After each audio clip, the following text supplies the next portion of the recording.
dia, graça e paz. Estamos começando a nossa escola dominical neste primeiro domingo de maio, um novo mês. E podemos aqui pensar, refletir, agradecer ao Senhor pelas suas bênçãos, pelas respostas de oração, pelos livramentos que Ele nos tem dado até aqui. Podemos orar juntamente com o salmista. Salmo 103, versículo 2, na nova tradução na linguagem de hoje, que diz assim: que todo o meu ser louve o Senhor e que eu não esqueça nenhuma das suas bênçãos. É com esta motivação que queremos começar a nossa aula da escola dominical nesta manhã. Vamos orar ao Senhor? Senhor, eu quero te agradecer por esta manhã. Quero te agradecer, Senhor, pelas bênçãos que das tuas mãos nós temos recebido. Quero te agradecer, Senhor, pelo privilégio que o Senhor nos dá de ministrar a tua palavra. Ó Deus, de abri-la, de compartilhar os ensinamentos que o Senhor nos tem dado.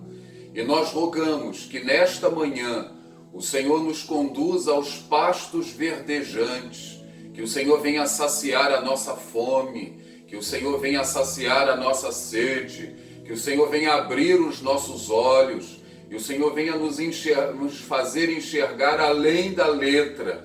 Nós queremos mergulhar, Senhor, nas profundezas da Tua palavra.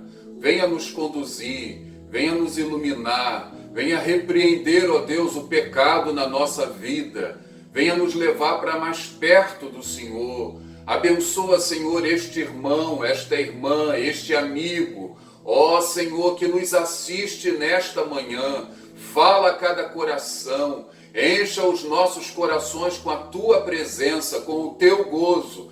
Permita que esta manhã seja uma manhã de transformação, de edificação, de salvação. É a nossa oração, no nome de Jesus. Amém, Senhor. Amém. Hoje nós estaremos estudando a lição de número 8 da série Revitalização da Igreja.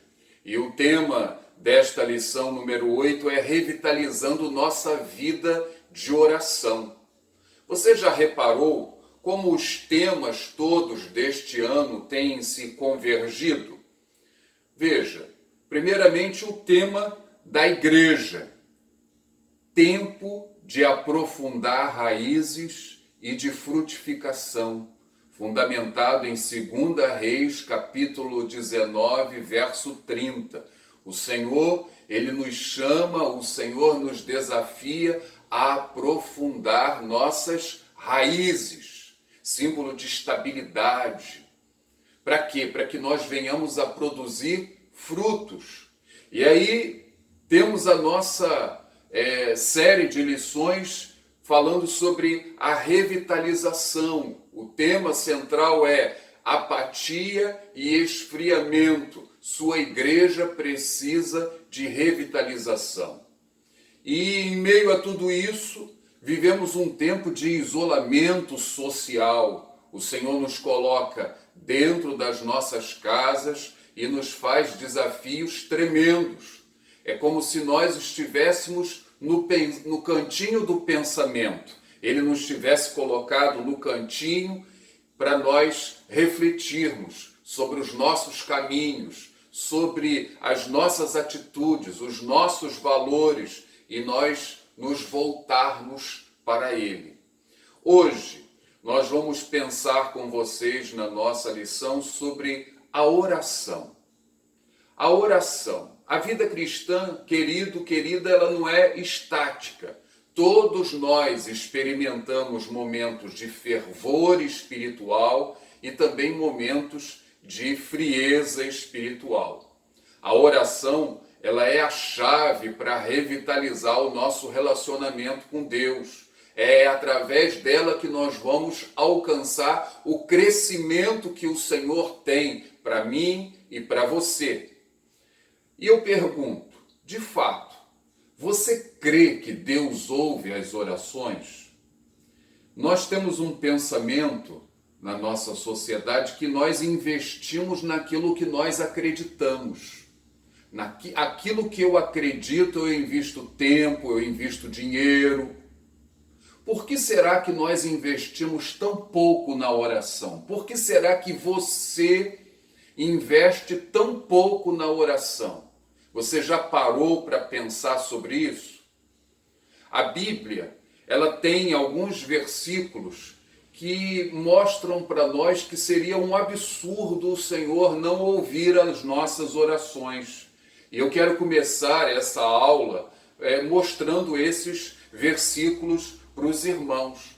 Alguns desses versículos, 2 desses versículos, mostram que se Deus não ouvisse as nossas orações, ele seria como que um deficiente físico.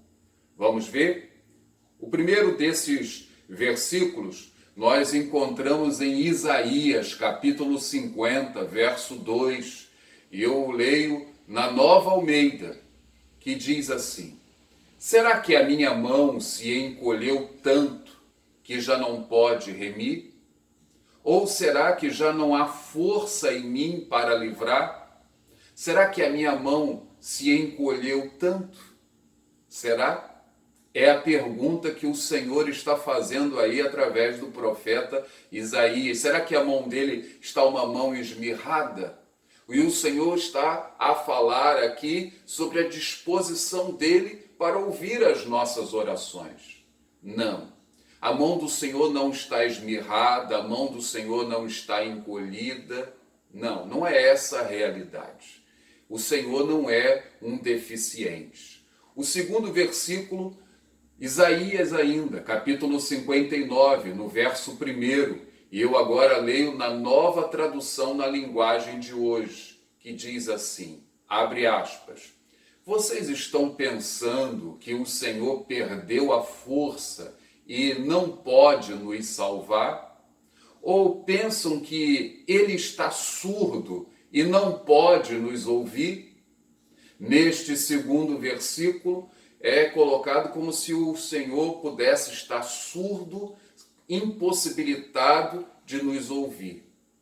Vocês estão pensando, é a indagação feita no texto bíblico. Ou seja, isso seria um absurdo. O Senhor é um Deus que nos ouve. O terceiro versículo vai mostrar o Senhor como Criador, o Senhor que criou o nosso aparelho auditivo. Você já parou para refletir sobre a complexidade do nosso aparelho auditivo? Nós temos 3 partes no aparelho auditivo. Nós temos o ouvido externo, que é composto pela orelha, pelo canal.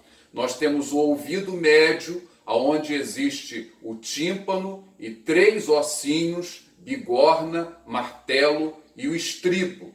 E mais interiormente, nós temos o ouvido interno, o nervo óptico e o caracol.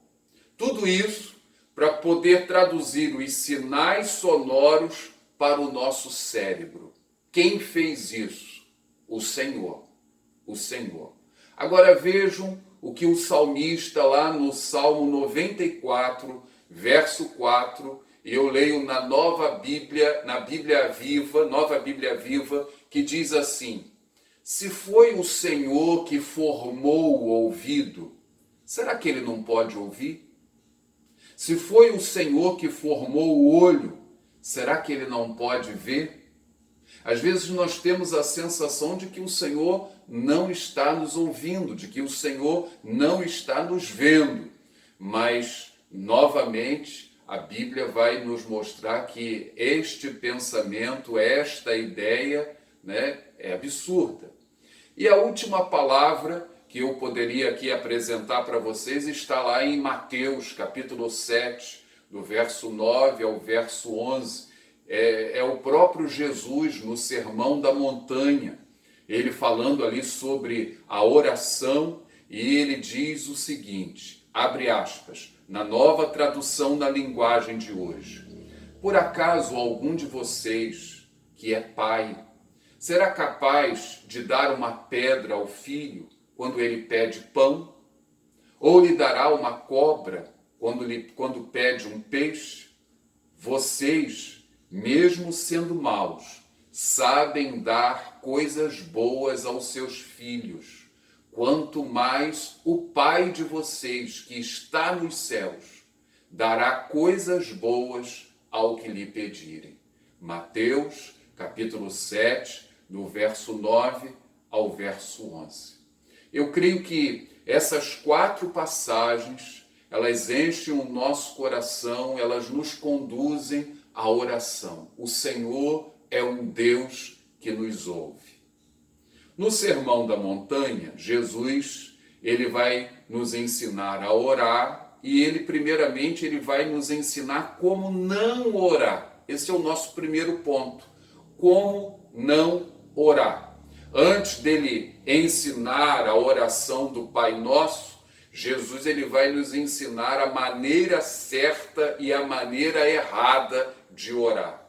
Como seria então o que ele espera, o modo como nós não oremos?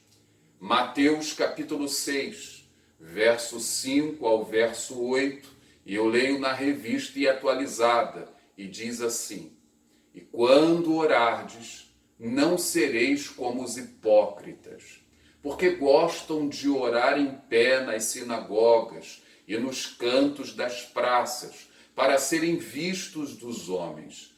Em verdade vos digo que eles já receberam a recompensa. Tu, porém, quando orares, entra no teu quarto e, fechada a porta, orarás a teu Pai que está em secreto, e teu Pai que vê em secreto te recompensará. E orando, não useis de vãs repetições como os gentios, porque presumem que pelo seu muito falar serão ouvidos. Não vos assemelheis, pois, a eles, porque Deus, o vosso Pai, sabe do que tendes necessidade antes que lhe o peçais. Vejam, como não orar? Nesse texto, nós temos 2 erros aqui apontados pelo nosso Senhor Jesus Cristo. O primeiro deles seria o da hipocrisia. Hipocrisia. A palavra usada aqui para hipocrisia é a mesma palavra usada na língua grega para um ator. Um ator é aquela pessoa que representa um papel, alguma coisa que não é ele. Não é ele. Ok? Então, não tem nada a ver com ele, ou ele demonstra alguma coisa que não é de fato. Esta palavra hipocrisia, hipócrites aqui, ela aparece 18 vezes na Bíblia, na edição revista e atualizada. E ela só é achada nas palavras do nosso Senhor Jesus Cristo, quase sempre no Evangelho de Mateus, que acabamos de ler. No Evangelho de Mateus, das 18 vezes, aparece 14 vezes.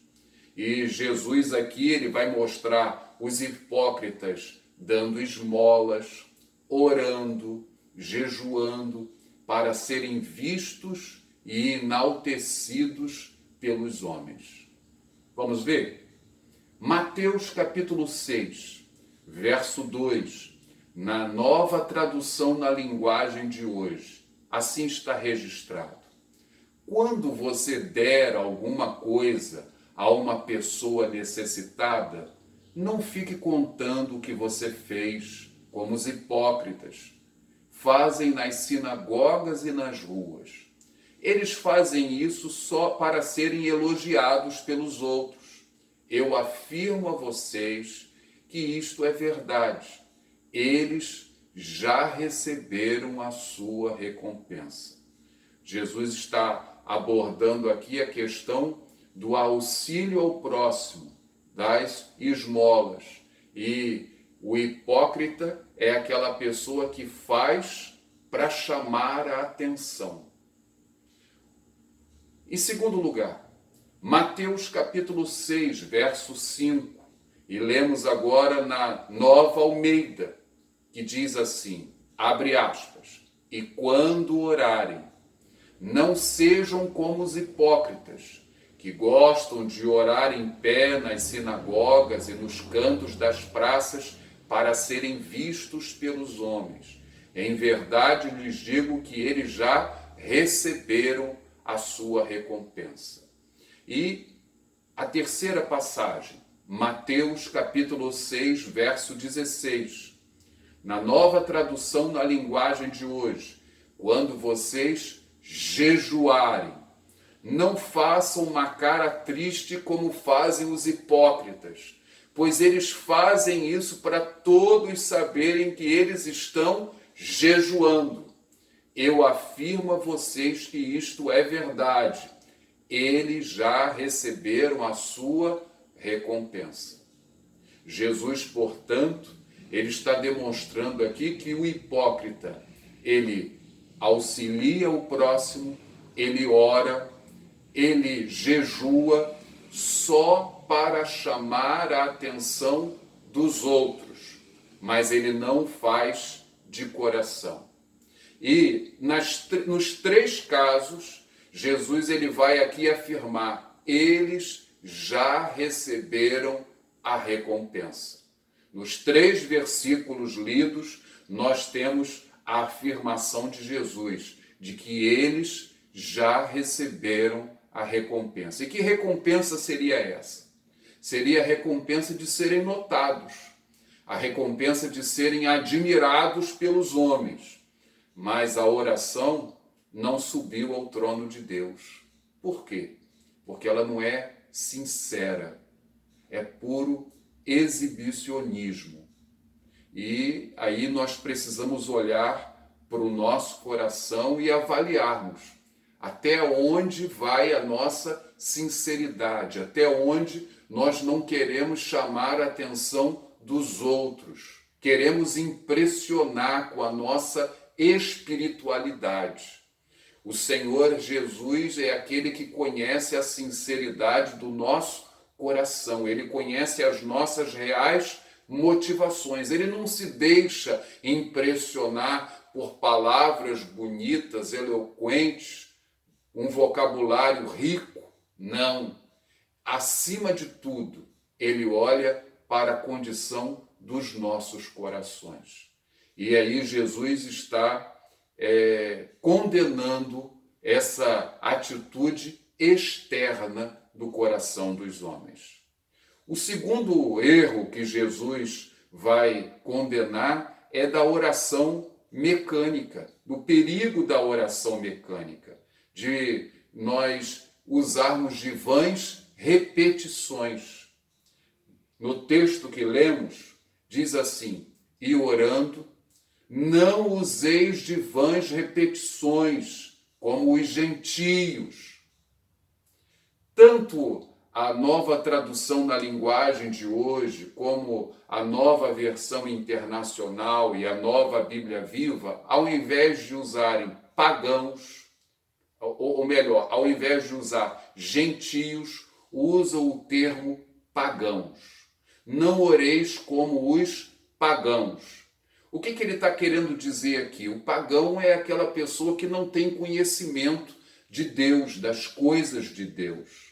Não façam como eles.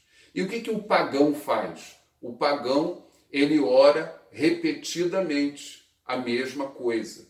Ele não coloca o coração naquilo que ele está fazendo. É uma reza. Jesus está dizendo, não façam isso. Não façam isso. A oração precisa ser prazerosa.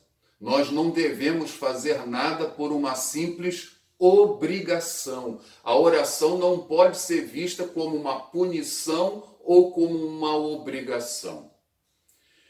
No ambiente religioso na qual eu fui criado, era muito comum ouvir a seguinte expressão, né, que eu tenho cumprido com as minhas obrigações religiosas. Eu quero dizer para você que eu não tenho obrigações religiosas. A pessoa que serve ao Senhor, ela não tem obrigações religiosas. Eu tenho prazer naquilo que eu faço.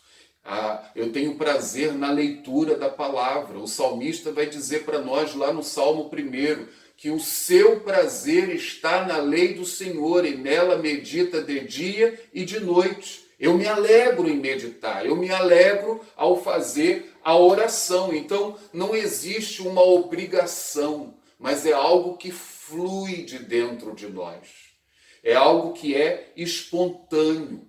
Jesus, portanto, ele vai condenar as vãs repetições.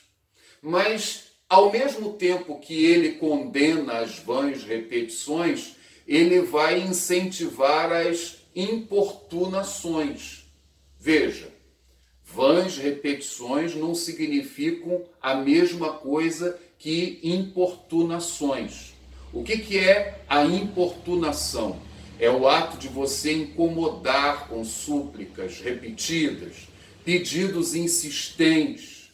E ele contou 2 parábolas para nos incentivar na perseverança da oração, para que nós insistamos naquilo que temos colocado como um propósito diante dele. Vamos ver? Em primeiro lugar, ele contou a parábola do amigo inoportuno. Lucas capítulo 11, do verso 5 ao verso 8, que eu leio na Nova Almeida. Se um de vocês tiver um amigo e for procurá-lo à meia-noite, dizendo: amigo, me empreste 3 pães, porque outro amigo meu chegou de viagem e eu não tenho nada para lhe oferecer. Se o outro lhe responder lá de dentro: deixe-me em paz, a porta já está fechada, e eu e os meus filhos já estamos deitados, não posso me levantar para lhes dar os pães. Digo a vocês que se ele não se levantar para dar esses pães por ser seu amigo, ele o fará por causa do incômodo e lhe dará tudo de que tiver necessidade. Pelo incômodo, ele vai levantar e ele vai fazer. Quando Jesus conta esta parábola, ele conta com o objetivo de nos incentivar a oração, a perseverança, a não desanimarmos diante das lutas. Eu não posso desanimar, você não pode desanimar. Nós precisamos perseverar no propósito que temos diante dele. Qual é o seu propósito? Nós temos uma irmã na igreja que orou 40 anos pela conversão do seu esposo.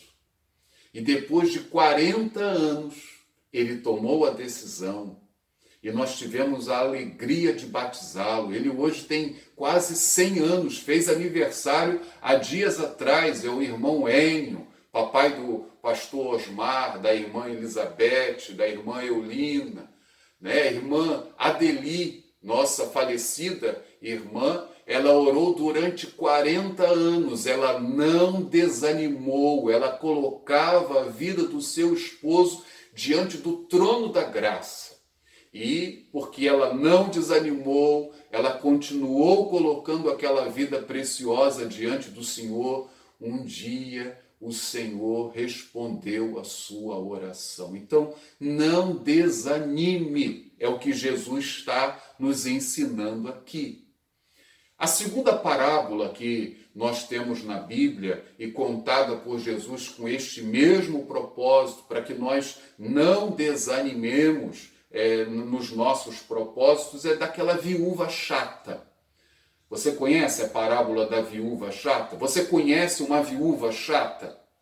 Na Nova Almeida, Lucas 18, de 1 a 5, a Escritura assim registra, abre aspas, em certa cidade havia um juiz que não temia a Deus, nem respeitava ninguém. Havia também naquela mesma cidade uma viúva que sempre o procurava, dizendo, julgue a minha causa contra o meu adversário. Por algum tempo, ele não a quis atender, mas depois ficou pensando assim, é bem verdade que eu não temo a Deus, nem respeito ninguém. Porém, como esta viúva fica me incomodando, Vou julgar a sua causa, para não acontecer que por fim venha molestar-me. Então o Senhor disse: ouçam bem o que diz este juiz iníquo. Será que Deus não fará justiça aos seus escolhidos, que a ele clamam dia e noite, embora pareça demorado em defendê-los? O Senhor Jesus, ele está aqui incentivando a nossa oração, a nossa perseverança. Quando estudamos a palavra de Deus, nós podemos constatar alguns exemplos de homens que oraram, que perseveraram. Alguns casos, a resposta foi negativa do Senhor. O Senhor tinha um propósito naquilo. O Senhor não respondeu favoravelmente. Mas em outros casos, o Senhor respondeu favoravelmente. Vejamos. Primeiramente, o apóstolo Paulo.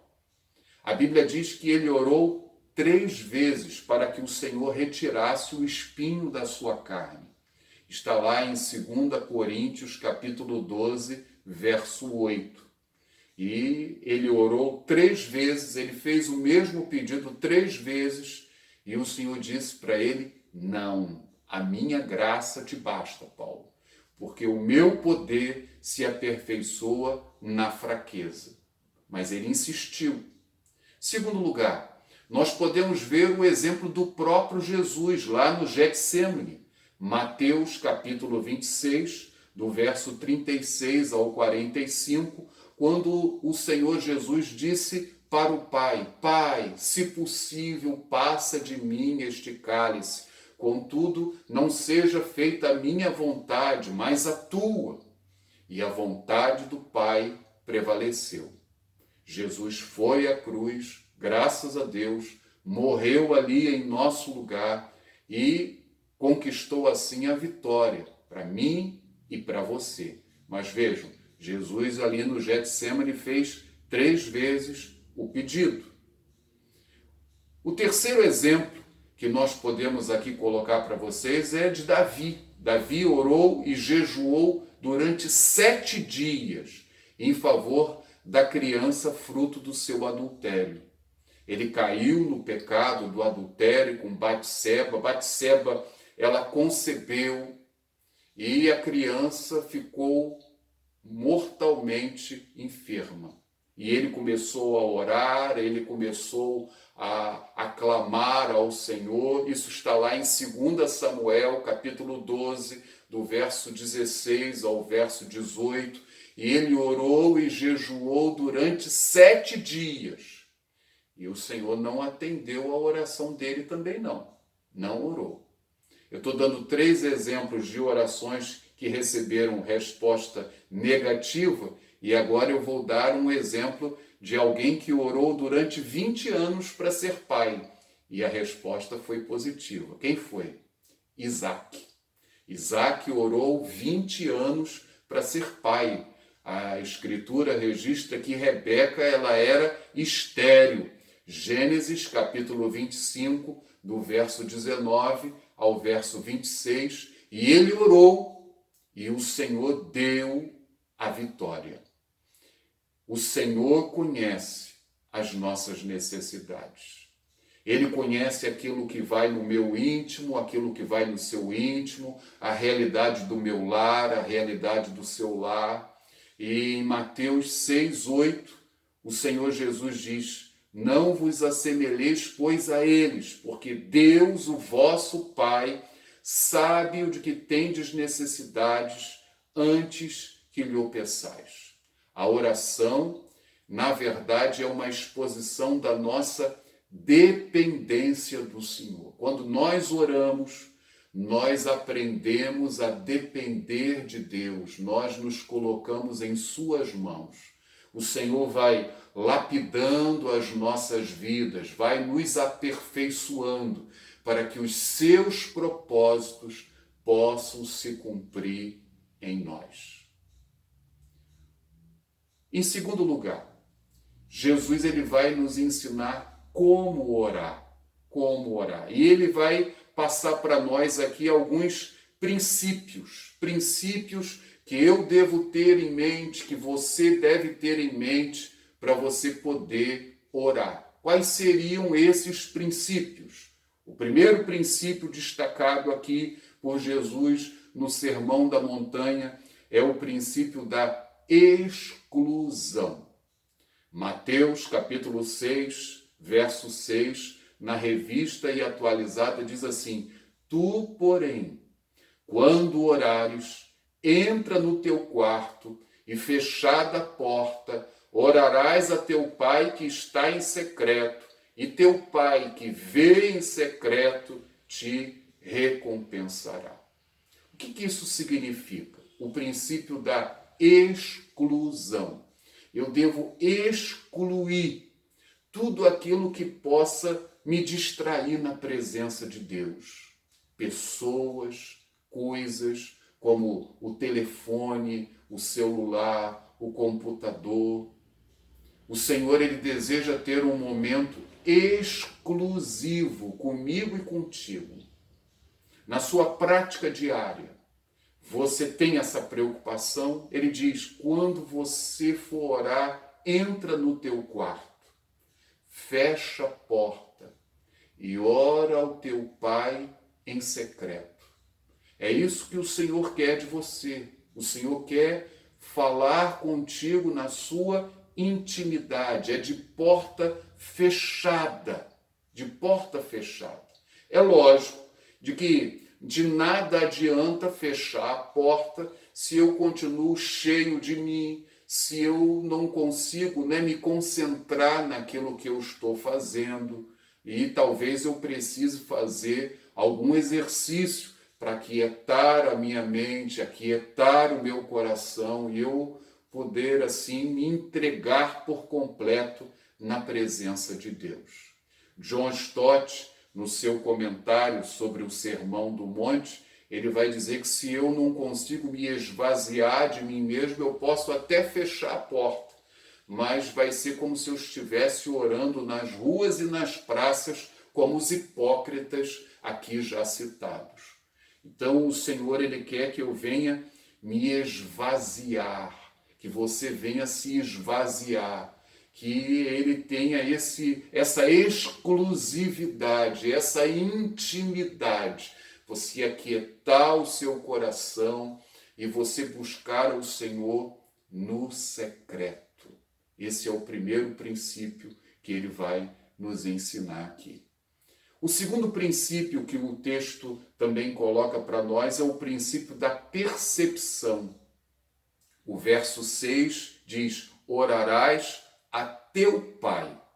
A consciência de que nós estamos na presença de Deus, o Deus vivo, o Deus todo-poderoso, o Deus criador de todas as coisas, o Deus que disse e trouxe à existência todas as coisas, o Deus que continua trazendo à existência coisas que não existem. Está registrado pelo apóstolo Paulo. Mas ele se revela a mim, sendo grande, poderoso, maravilhoso. Ele se revela a mim e a você, ele se revela como Pai. Pai. Ele nos ensinou a chamar Deus de Pai. Veja, este é um conceito que não existe em nenhuma outra religião fora do cristianismo. Em todas as religiões se tem um conceito de um Deus distante, que você não consegue alcançar, ele é intangível. Jesus, ele quando nos ensina a orar, e porque ele morreu na cruz e ele rasgou o véu, abriu o caminho para que nós possamos chegar à presença do Pai, vejam, ele torna possível esse relacionamento. Ele é o nosso Pai. Louvado seja o nome do Senhor. Quando nós pensamos nas marcas de um bom pai, o que vem à sua mente? Eu me pus a refletir. Um bom pai, ele é presente. A Bíblia vai mostrar para nós que o Senhor promete estar conosco todos os dias, até a consumação dos séculos. O Senhor, ele é presente. Segundo, um bom pai é um pai afetuoso. Olhe para a sua vida. Procure ver os mimos de Deus na sua caminhada. Às vezes, existem fatos que vêm e que me surpreendem e eu converso com a minha esposa e digo, isso aí é um mimo de Deus. Quantos mimos? O Senhor, às vezes, no momento da luta, no momento da prova, o Senhor, ele traz aquilo ali, aquilo é um refrigério, é um mimo dele. O nosso Deus é um Pai afetuoso. Terceiro, autoridade, que é diferente de autoritarismo. Nós precisamos ter a ideia de que é Ele quem tem a voz do comando. Ele não é permissivo. Ele tem a autoridade. O pai, um bom pai, ele tem a autoridade. O bom pai, ele é exemplo. Deus mandou o seu Filho. Ele se fez carne. Ele habitou entre nós com o propósito de nos ensinar a viver. Um dos objetivos de Jesus é de nos ensinar a viver. Nós somos seguidores, nós somos discípulos de Jesus. Nós somos imitadores de Cristo. No mundo antigo, os pagãos chamaram os seguidores de Jesus de cristãos. Isso aí foi um termo, primeiramente, pejorativo. Por quê? Porque seguiam ao seu Cristo. E aí os pagãos chamaram os seguidores de Jesus de cristãos. Por quê? Porque Jesus, ele veio nos dar o exemplo. Então nós temos o exemplo a seguir. Nós sabemos exatamente aquilo que ele espera de nós. Louvado seja o nome do Senhor. Por último, um pai é aquele que promete e cumpre. Ele honra com a sua palavra. E quantas promessas o Senhor tem feito nas Sagradas Escrituras e ele as tem cumprido. Então, todas as marcas, qualidades, características de um bom pai humano, nós podemos ver no nosso Pai Celestial.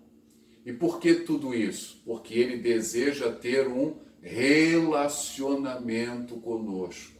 E a oração é o meio pelo qual ele escolheu para poder se relacionar conosco.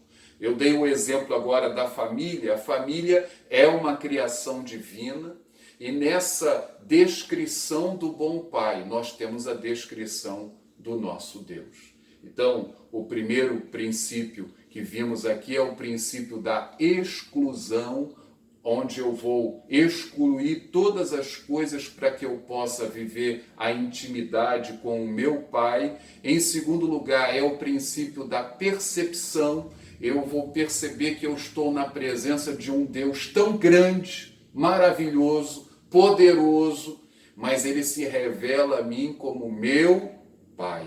Louvado seja Deus. E o terceiro princípio é o princípio da confiança. Confiança. Né? O texto de Mateus 6,6 diz: Tu, porém, quando orares, entra no teu quarto e fechada a porta, orarás a teu Pai que está em secreto, e teu Pai que vê em secreto te recompensará. Nós precisamos nos aproximar de Deus com a confiança simples de uma criança. A criança, ela confia. E nós precisamos ter a confiança de que o Senhor é o nosso Pai e que Ele cuida de nós. Uma criança normal, ela nunca duvida da paternidade do seu pai. Ela pode achar estranha algumas atitudes do pai, mas ela não vai questionar o fato dele ser o seu pai. Graças a Deus, ela não duvida. E nós precisamos ter isso de uma forma bem viva em nossas mentes. Uma criança normal também, ela sabe que ela vai ter as suas necessidades supridas, todas elas. Ela não vive se preocupando com a mensalidade da escola, ela não se preocupa com o que tem ou não tem na geladeira, o que ela vai comer amanhã na hora do almoço. Uma criança normal, ela não se preocupa. Ela sabe que o seu pai dela cuida, que no momento certo as coisas estarão acontecendo. E é isso que o Senhor deseja que eu e você tenhamos em mente no nosso tempo com Deus. É a confiança, é a intimidade, é a exclusividade. Que não usemos de vãs repetições e que sejamos sinceros na presença de Deus. Na próxima aula, nós vamos conversar com vocês sobre a oração do Pai Nosso propriamente dito. Hoje, nós vamos ficar por aqui.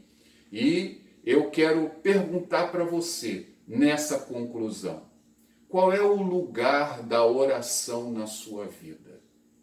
Você é um crente de oração? Você tem investido na oração? Na lição de hoje, nós vimos a preocupação de Jesus ao ensinar os seus discípulos em como não orar, como orar e os princípios que devem reger a nossa vida de oração. O princípio da exclusão, o princípio da percepção e o princípio da confiança. Louvado seja Deus. E eu quero encerrar colocando algumas frases sobre a oração para sua reflexão. Acompanhe comigo. A primeira delas, o profeta Daniel preferiu passar uma noite com os leões a passar um dia sem oração. Se você não conhece a passagem, leia lá Daniel capítulo 6. Houve uma ordem de que as orações estavam proibidas e quem orasse seria lançado na cova dos leões. Ele preferiu passar uma noite com os leões a passar um dia sem oração. Quanto tempo você fica sem orar? Reflita comigo. A segunda frase: Deus dá maior valor à nossa oração e comunhão com Ele do que qualquer serviço que possamos realizar. Às vezes, ficamos como Marta, corremos de um lado para outro, temos tantos compromissos na igreja e eu preciso falar com A, B, C, D, e aí você pensa assim, fulano foi embora e eu não consegui falar com fulano. E você se preocupa com tantas coisas, mas você não tem a mesma preocupação em buscar suprimento, em se derramar na presença de Deus. Pensa nisso. O Senhor quer que você aprofunde as suas raízes. O Senhor deseja que você tenha uma experiência real com Ele. A terceira frase é uma frase de C.S. Lewis, professor universitário, escritor, apologista cristão irlandês. Ele escreveu as famosas Crônicas de Nárnia e C.S. Lewis assim deixou registrado: Deus não precisa da minha oração, sou eu quem preciso dela. A oração me aproxima de Deus, revela minha dependência, minha fome e sede por sua vontade, seu reino, sua pessoa. A oração muda principalmente a mim, minha visão de Deus, do próximo, das circunstâncias. Deus não precisa das nossas orações, mas nós é que precisamos orar para que Deus possa nos mudar, nos aperfeiçoar. Pense aí nas profundidades destas palavras de C.S. Lewis. A outra frase é de John Bunyan, escritor do clássico O Peregrino, que é um clássico escrito em 1678, é uma alegoria da vida cristã. Retrata a nossa caminhada até o céu. Estamos de passagem e os embaraços que enfrentamos no nosso dia a dia. John Bunyan diz o seguinte: na oração é melhor ter um coração sem palavras do que palavras sem um coração. Vou repetir. Na oração é melhor ter um coração sem palavras do que ter palavras sem um coração. É certo, é verdade que muitas vezes nós queremos orar e não conseguimos. Nos faltam as palavras não brotam. Mas o Senhor, Ele quer ver o quê? O meu coração. Às vezes falamos tanto, mas o nosso coração está longe daquilo ali. Olha o ensino de Jesus e agora reforçado, por John Bunyan. E por último, uma frase de Lutero. Esta é bombástica. Diz assim, abre aspas: se eu não orar um dia, Deus irá perceber. Se eu não orar 2 dias, o diabo irá perceber. E se eu não orar 3 dias, todos irão perceber. Há quanto tempo, pergunto a você, você não tem orado? Quanto tempo você fica sem orar? O Senhor nos convida a vivermos uma intimidade, um relacionamento. Cristianismo é vida e nós recebemos a revitalização do Senhor através da oração. Vamos orar, meu irmão, e vamos pedir que o Senhor nos ensine esta prática, que o nome dele seja glorificado e exaltado através do meu viver, do seu viver, da nossa intimidade. Feche seus olhos e vamos orar ao Senhor. Nosso Deus, nosso Pai, graças eu te dou, Senhor, pela manhã desse dia. Graças eu te dou, Senhor, pelos ensinamentos da tua palavra. Graças eu te dou, Senhor, porque ela é lâmpada para os nossos pés, ela é luz para os nossos caminhos, ela nos mostra o caminho a seguir. Senhor, o nosso coração, ele é mau, ele é corrupto, ele é duro, ele é inclinado para o pecado, mas nós queremos rogar ao Senhor que o Senhor venha trabalhar no nosso coração. O Senhor venha nos dar um coração sensível, o Senhor venha nos dar fome e sede da Tua presença, que nós venhamos a colocar em prática esses ensinamentos do nosso Senhor e Salvador Jesus Cristo. Senhor, tira, ó Deus, o véu dos nossos olhos, a dureza dos nossos corações. Em nome de Jesus, permita que esta palavra possa cair em terra boa, Senhor, e que o Teu nome em tudo seja engrandecido e exaltado. Fortalece a fé deste irmão, fortalece a fé desta irmã. Encha-nos, ó Deus, com a Tua presença. Senhor, nós estamos precisando de um avivamento espiritual. Cremos, ó Deus, que o Senhor deseja nos dar. Venha nos preparar, venha nos despertar, venha nos levantar como exército do Deus vivo, Senhor. Eis-nos aqui nesta manhã, na Tua presença. Ouve a nossa oração, que fazemos a Ti, no nome de Jesus. Amém, Senhor. Obrigado pela sua presença, obrigado pela sua companhia, que o Senhor continue a ministrar ao seu coração, ao meu coração, e se Ele permitir, logo mais nós temos um encontro, viu? Espero por você. Grande abraço. Shalom Adonai. Você já instalou o nosso aplicativo? Não? É muito fácil! Você pode utilizar o QR Code que está na sua tela de acordo com o seu celular, iPhone ou Android. Basta apontar a câmera do seu aparelho para o código e baixar o aplicativo.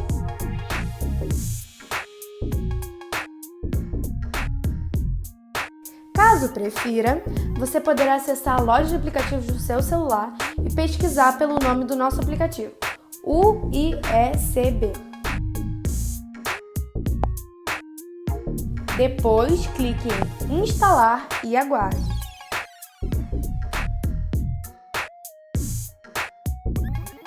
Após finalizar a instalação, clique em Abrir. Agora, você precisa se cadastrar em nossa plataforma. Na parte inferior do seu aplicativo, clique em Cadastrar-se. Preencha com os seus dados, nome completo, celular, e-mail e crie uma senha.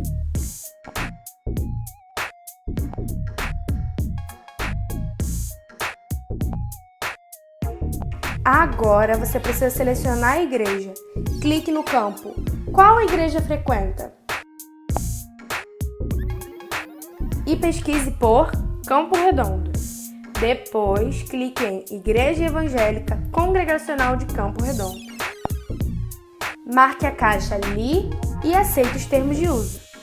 Depois, clique em Confirmar.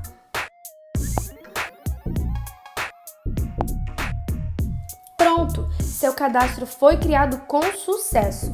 Clique em OK. Acesse o seu e-mail, o mesmo que você utilizou para se cadastrar. Você receberá uma mensagem para ativar o seu cadastro. Abra o e-mail e clique no botão Clique aqui para confirmar. Pronto, seu cadastro foi finalizado. Volte ao aplicativo, entre com os dados cadastrados, seu e-mail e sua senha e depois clique em Entrar. Prontinho! Agora você já tem acesso ao nosso aplicativo. Navegue e use à vontade. Fique informado de tudo o que acontece em nossa igreja.